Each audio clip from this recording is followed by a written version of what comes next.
Dr. Chloe Wilson is a senior medical editor working full-time for the Lancet based in London. And she's been working for the Lancet since November 2021. Before that, Chloe is actually a specialty doctor in cystic fibrosis and also as a general practitioner in UK. So currently, Dr. Wilson's role is involved in the original research, taking manuscript through to publication, writing editorials, opinion pieces, commission content, including reviews, series, and other commissions. So Dr. Wilson is also the founder of the Lancet Accessibility Task Force, which is always looking into working and the content to be more accessible. And currently, she's also an editorial lead in a number of Lancet commissions and series for rare disease to organ transplantation. And we are continuing to listen to Dr. Wilson's about medical publication, challenges, and opportunities. Dr. Wilson, please. Well, thank you so much for such a wonderful introduction, and a big thank you for hosting us for this Lancet Commission on rare diseases. It's truly a delight and an honour to be here. And since we've had the association with Wales, let me just say Prynhawn da to you all, which means good afternoon.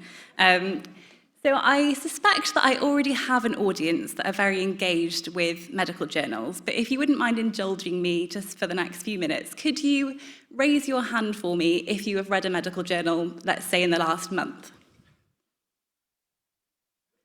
Okay, how about in the last week? And today, yesterday? Great, so I can say that we have an audience who are very invested in medical journals, which makes my job much easier. And I just wanted to say that this is going to be relevant across medical journals. Of course, I have a biased interest in the Lancet, but this is relevant across, and I promise not to hold it against you too much, should you decide to go to New England Journal, for example. Right.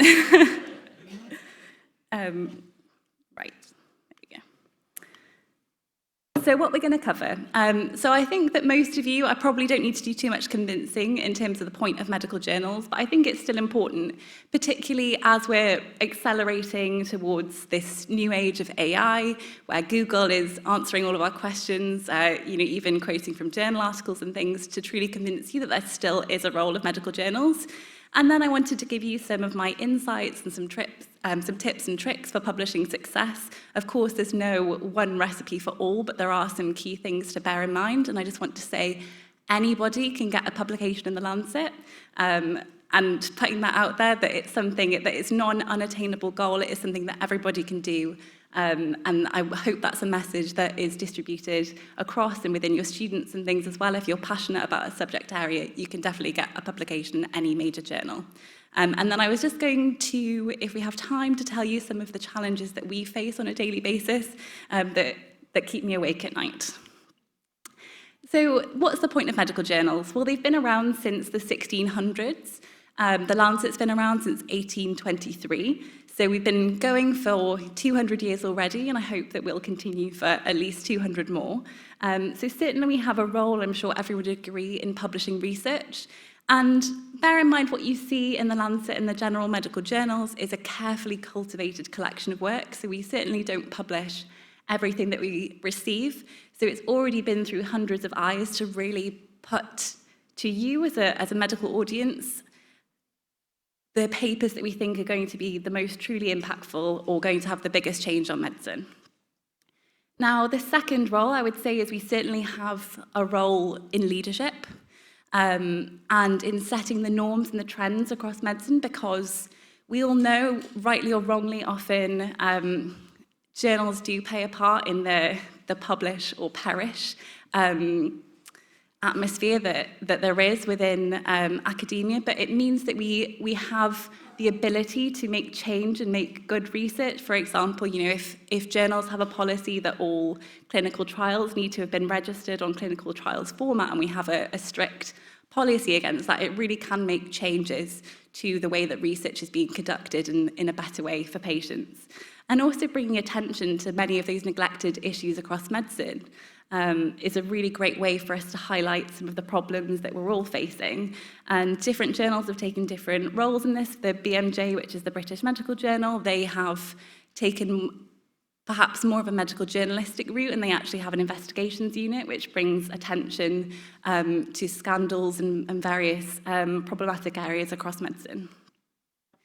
We have a role in education. As we all know, textbooks are becoming outdated very, very quickly, and you'll find the most up-to-date reviews, the most up-to-date seminars across all of the medical journals, and certainly is an area where there is a big way that you can get in to have publications. If you're a subject expert, you can bring in your students as well on getting things like reviews published. And I would say that we have a role in informing debate as well. So you might have seen very recently in the New England Journal, for example, that they just published from the FDA on their new mechanism for plausible mechanism approval within personalised therapies. So that was published just a couple of days ago, and I'm sure if you haven't seen it yet, it's definitely something to go and have a look at. Will inspire some debate among the community, so we certainly have a role there. And then just for interest, so one of my favourite things to do around Christmas time is actually the BMJ Christmas special. I don't know if any of you have seen it. But it certainly, they had a retrospective cohort study which was looking at which doctors in the hospital buy the most coffee. And it's actually one that's always stuck with me because I always thought it was anaesthetists. But actually this study showed it was orthopaedic surgeons. The ones who had the least was anaesthetists. Although some might say that was confounding bias because the anaesthetists had their own coffee room. So take from that what you will. Are people familiar with things like impact factor? Can you raise your hands if you've heard of impact factor? Good, so I'm already speaking to an audience who are well aware of this sort of thing. And it's not the only factor that matters in a journal. You know, many of the high-impact general medical journals have an impact factor well over 100, and that varies from year to year depending on how much research that you're publishing and how much it's being cited. And it's just something to keep in mind when you're considering submitting to a journal, because most of the major general medical journals, or any journal, actually the acceptance rate is only about 5%, and I would say to be very suspicious of a journal that has too high of an acceptance rate, because unfortunately we do have to come in aware of some of the challenges that we're facing within publishing, and there are predatory journals, so those who are just relying on people paying to publish their research and will not have a filter and will publish anything. So be very suspicious if you have a journal which, you know, has got an 80 or 90% acceptance rate, because that would be very unusual. It's also very important that you have a journal which does indexing, so it goes on PubMed, you get a DOI number, and especially when you're considering it for your students, people who are doing their PhD, because that's what people are looking for on the applications. As well as adhering to best practice, so any journal really, it's mandatory that they should be members of the Committee on Publishing Ethics and the International Committee on Medical Journal Ethics, because we do have frameworks and ways of managing challenges with authorship and with research integrity, so it's really important that the journals are members of those. Other things, you know, that you might want to consider, looking at retraction watch and looking at the numbers of retractions, because it is huge and we are having a research integrity problem. I think the numbers of retractions was over 10,000 last year, so that's an ever-increasing problem. And if you're thinking about publishing, you know, in time with a conference or something, you might want to consider how long it takes for a journal to be considering your work, because that might be an important factor for you. So these are my top tips and tricks for success, and these are applicable across all areas of medicine, but I think it's important to think about this, since we're at a genomics symposium, to also put a rare disease lens on it, because remember, you know, journals are not going to be as familiar with the current landscape within rare diseases or within genomics, and it's up to you when you're submitting to them to tell them why your paper is important, to really convince them amongst all of the submissions that they're getting why it should be published and why you've chosen that particular study design. So think about first, you know, your motivation for actually publishing. So have you written something where you want to encourage debate within the community? You want to have a lively commentary with other authors who are submitting correspondence about a topical issue. Great. Is it something which is going to change policy or practice? Are you really keen to share some new findings which you think are going to be really impactful across medicine? Is it to advance your career? That's absolutely fine, but it's not a very good reason to submit to a journal. So it's making sure that you can really convince them about why they should be accepting your paper. The other thing I think is to consider your target audience. So getting to know the sorts of papers that your journal that you're considering submitting to is looking for. And it might be that it's a general medical journal, you think that's going to be relevant across various different specialties. It's something that is going to potentially change practice, or it might be that actually it's something where there have been several publications, it's in maybe a topic which is more relevant to a specialist audience, and it's okay, you know, to consider a general medical journal first and then consider specialty journals, as long as you're not submitting to multiple different journals at the same time. As tempting as it is, I know, we do have quite comprehensive systems that can detect that sort of thing now. And a key tip that you'd be surprised how often it's not done is change your cover letter, because we have it all of the time. Dear JAMA, dear New England Journal of Medicine. It's a really quick thing that often upsets journal editors. And get to know your target journal and its processes. So I won't go into too much detail about the specific ones at the Lancet, but each journal has got its own policies on things like conflict of interest. And that's particularly important with commissioned content, because it might be that they aren't able to consider you writing a review if you have a conflict of interest working you know, in a pharmaceutical industry, etc. But it does vary by different journals. We tend to sit somewhere in the middle between New England Journal of Medicine and BMJ, but it's always best to check in before. Data sharing policies, that's becoming ever more important, given, as I'd briefly alluded to, some of the research integrity issues that we're having. Make sure from the outset that you've determined how the data within your study is going to be available, and make sure that you have a statement in there and a mechanism for somebody to request your data, and if they're not able to, that you have a good justification for why. We'll talk a little bit more about AI use afterwards, but again, it's something which is becoming more and more frequent within what we're seeing, so it's important to understand the journal's policy for how you're using AI. So most of the journals are all in complete agreement that AI cannot be an author.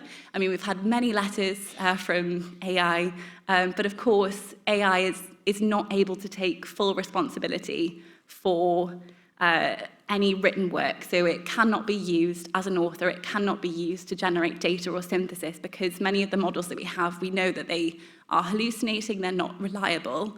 So you have to be able to be fully responsible as an author of your work. But it is okay to use it for things like grammar and spelling checks, as long as you openly declare exactly how it's used, the model and the prompts used.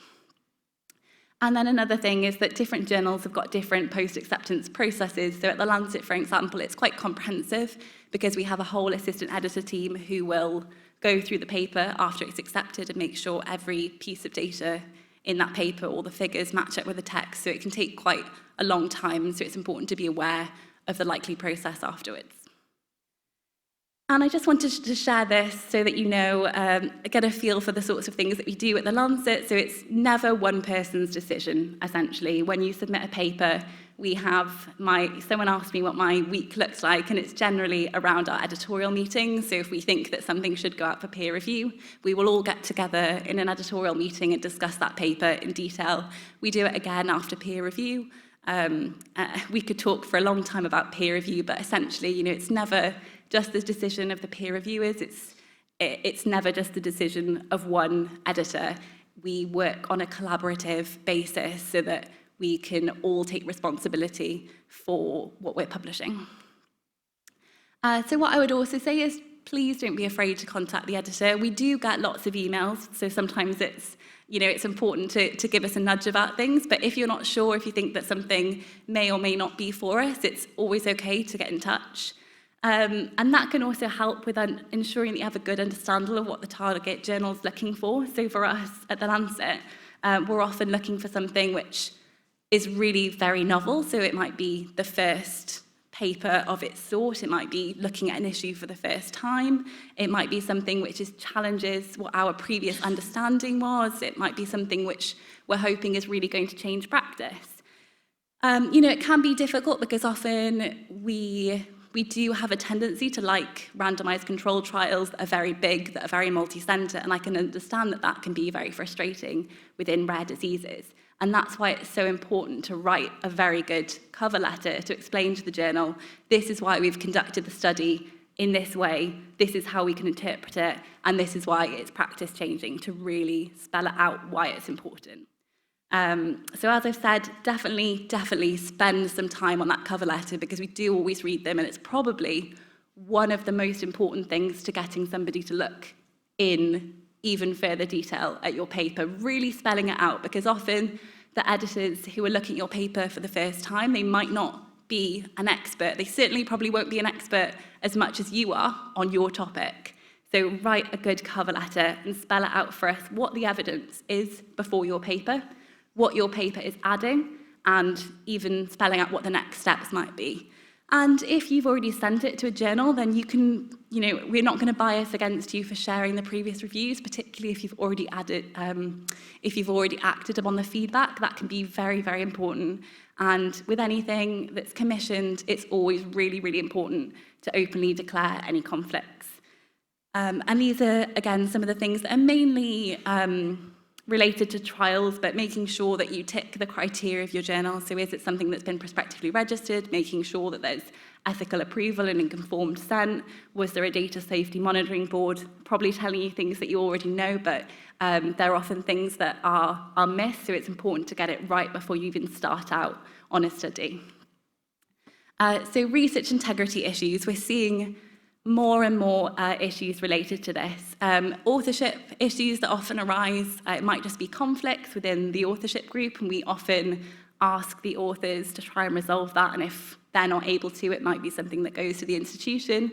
So often it's relatively straightforward. Plagiarism is obviously much more serious, and we do have systems to detect duplicate submissions, particularly even within the group of family journals. And those are all sorts of things that will go back to the institution. I mean, a very serious case that happened to us during COVID, feels quite a while ago, but we learned from our policies is that actually we had a paper that was on hydroxychloroquine where the authors didn't have any access to the raw data. They were just relying on a third-party company saying that it was data from multiple different countries. And actually, the database very likely didn't exist, which is why we now have a policy that the authors have to have verified the underlying data. So these things do happen, and particularly with AI, it's happening more and more. So they're just things to be aware of, and especially with the open databases that we do get peer reviewers that are familiar with the data sets.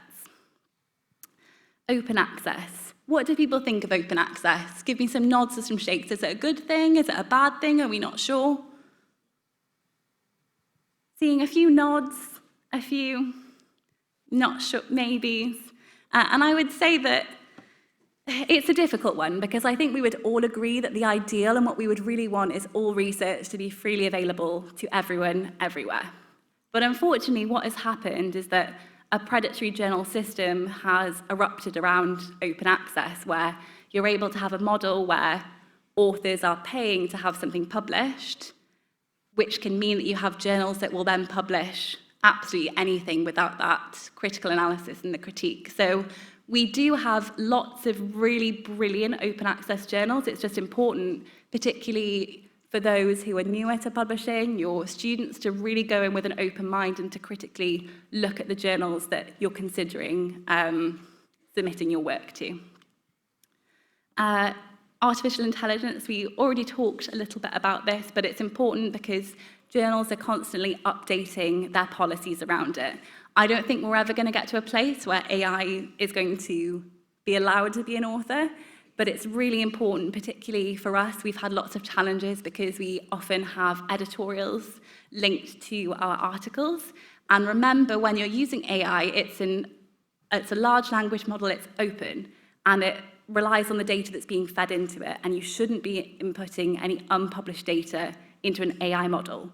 And we're seeing more and more. I know that people are using AI to use it as a way to peer review. And we do not want an AI's review of a paper. We want yours, we want an opinion, we want your brain. So I think it's something that we all need to be aware of, that it's a tool, as long as it's something that has oversight from you as authors or as reviewers. It can make your life easier, but it shouldn't be used as a shortcut, because what we'll see is increasing numbers of bad science, I think. Peer review, it's an imperfect system for sure, but it is the best system that we currently have. We know that there are biases and conflicts within the system. We currently choose to have a closed peer review system, so you can't see who the peer reviewer is of your paper, but there are some journals that have an open peer review system that then publish those peer reviews, and there are pros and cons to each, because of course if you know who the peer reviewers are and you know that you're going to see their name, it might prompt you to potentially review a paper differently, but vice versa, if you know that you've got anonymity, you might be extra critical. So it works both ways, and we've seen more and more various manipulations of the process. At the Lancet, we're very lucky that we all work full-time editorial, but it can be difficult, if you're somebody who's already working within that field, and we've seen it from on Retraction Watch and high-profile journals, going to people who have a conflict of interest with the manuscript that are likely going to peer review it in a specific way, and that's our job as journal editors to make sure that we're really managing that system and taking peer reviews. Often you have to take them with a pinch of salt, so we always make an editorial decision finally, but the peer reviews can help guide us. Preprints, I think, is everyone aware of what preprints are and heard of preprint servers? I'm not seeing any nods, but yeah, we're aware of them. And I think it was the thing that people once thought was going to completely change the peer review system. So essentially, if you submit a paper to the Lancet, you can tick a box and say, yes, I'd like this to go on a preprint server, which means that it gets uploaded. It's a completely unedited, unreviewed version of a manuscript. And that has worked generally quite well, but people, I think, thought it was going to change the way that peer review works and be an open peer review model, and that hasn't quite happened. And we do have a screening process for preprints because there are challenges, because they get a DOI number and people can claim to have a publication in the Lancet which hasn't been peer reviewed, hasn't gone through all the processes, because it's on a preprint server. So always make sure to double check when you're looking at references if it's something which has been peer reviewed or not, because it does make a big difference. Multimedia, you're seeing more and more, and journals are trying to do more and more, that people are trying to gather information in a different way. We have podcasts, we have graphical abstracts, and if you have any ideas about things that you'd really like to see in the journals, then feel free to let us know, because it is something that is really important, because people want information and they want it quickly. And it's a good way of optimizing your study or research as well. So if you have a publication, it's a good way to engage with the journal and ask what sort of things they're able to offer. And then finally, we'll finish on the topic that causes me the most concern, and that's mis and disinformation.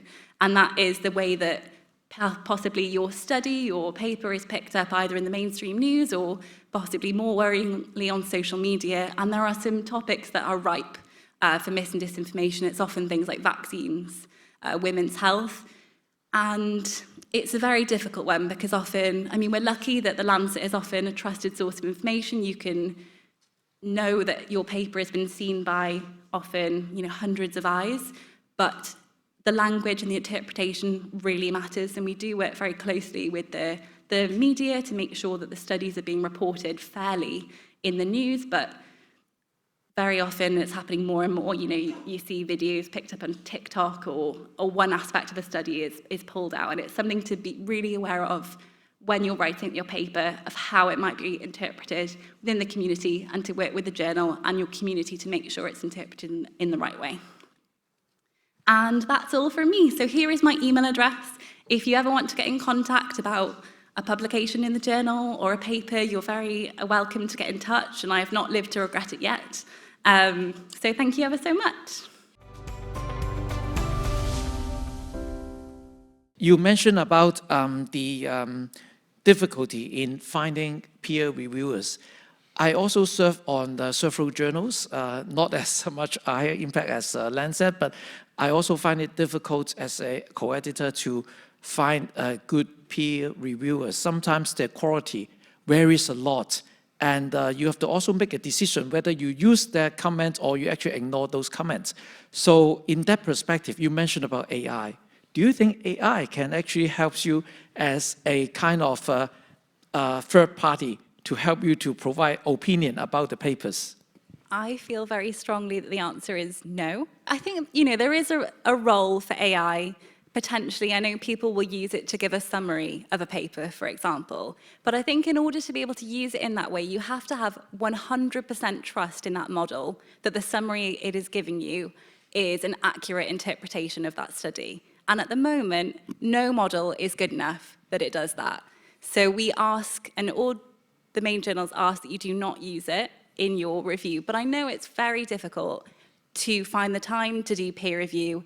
It's a system that relies on your goodwill, often as an academic or somebody who's working within clinical practice. But what I would say is that become involved as a mentor, involve your students in learning how to do peer review, because it's really helpful in learning how to critically appraise a paper.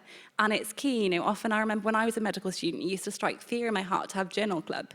And I don't think that's how it should be. I think it should be really encouraged to get involved in learning how to appraise a paper from an early stage. And you can ask a journal, for example, to give accreditation for having been involved in peer review. You can put it in your portfolio to say that you've done it. So I think that we should all be better at recognizing the value of peer review. Yeah, I think that we also have to, emphasize that during the peer review process, we also learn as a young scientist, you probably will learn the processing, how the high standard of publication, and then you will also improve yourself. But of course, I think that we need to encourage the whole community, because we also found that the number of people who agree for a free peer review is less and less. So secondly, so you also mentioned about the current journal trend and open access. I'd like to know about the direction. For example, like, will you see in the future that everything become online without a printed copy of a journal? There's the two sides of the coin that, obviously we're making moves away from printing. It's not brilliant for the environment, even though we have a policy on sustainability in order to get your print. But there are some of those of us who do like to have something in hand, and I can't imagine, while Richard Horton is our editor-in-chief, I think that we will always have a printed version of the Lancet. It's very nice to be able to keep all of your copies, and I think it's quite important, if you ever come to London, you're very welcome to come to the Lancet offices. We have a library where we have every single edition of the journal since the 1800s, and I think that that's really important, and that is value in having that tradition. So I think it would be very sad to lose that and move to an online-only model. But of course, as with everything, there are pros and cons to both approaches. And we have to sometimes realize that we might not get everything right first time, but it doesn't mean that you can't change your mind. If you've decided to move to online only, it doesn't mean that you could never go back to print, for example. Our young people, they are actually looking and spending more time on the social media much more. So, and you mentioned also about multimedia. So what would be the strategy of Lancet Journal on the multimedia? Would you seek for much more of like a short video interview or short kind of a video clip to promote the essence of the finding of a research paper on the multimedia? When I go and I've done grand rounds and spoken with students, I know that's what they want. They want the information from a study digested really quickly. They want 2 minutes to tell you what the study's about, what the takeaways are. And I get that because there is so much published and you want to be able to say, oh, I read this in Lancet or New England to your consultant on the ward round and without spending half an hour reading a paper. And I think that we need to have a model where there are, you have both. I think it's important to be able to have an offering of multimedia so people can quickly find out if they're interested in a paper. But I don't think that we should ever lose the integrity of how to appraise a paper in full, because you do not get the full picture from an abstract or from a 2-minute recording on the paper. I think you can lose a lot that way, and I think it would be a real shame if we completely moved towards that model entirely. Dr. Wilson, what will be your final comment on recommending how we can publish in Lancet? I think my final comment really is, and of course I'm biased, but it's just to say I really think that the role and purpose of journals is more important now than ever. And you can see it with the work that we're doing, for example, this RDI Lancet Commission on rare diseases. We have this huge role in thought leadership and bringing attention to these very neglected issues within general medicine, having this amazing collaboration between international commissioners and having an amazing meeting here that you just wouldn't get if you were typing into an open AI model, what can I do for rare diseases? So I would argue that journals are more important now than ever in this age of mis and disinformation for these wonderful collaborations that we're so excited to be part of. Thank you.